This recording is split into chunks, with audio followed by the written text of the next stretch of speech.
Welcome to Guide Guru. We hope this video helps. You begin by assembling essentials and acting immediately.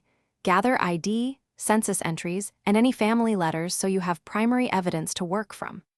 Once done, set a focused research goal and a simple timeline to orient your searches. This prevents busy work and keeps you moving. Make sure to create digital folders with a consistent naming convention like YIMMDD name so you can find files fast. By starting with these concrete steps, you turn vague curiosity into a structured investigation that reveals. Now you move into the detailed core of the work. Analyze each source for reliability and date, because knowing provenance tells you why a claim might be true. Use archive catalogs, indexes, and digitized databases to locate original records and to spot gaps. This is where patience pays off.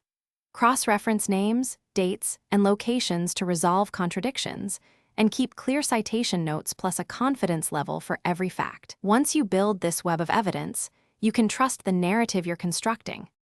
Finish by synthesizing your verified facts into a short narrative that explains who, when, and why.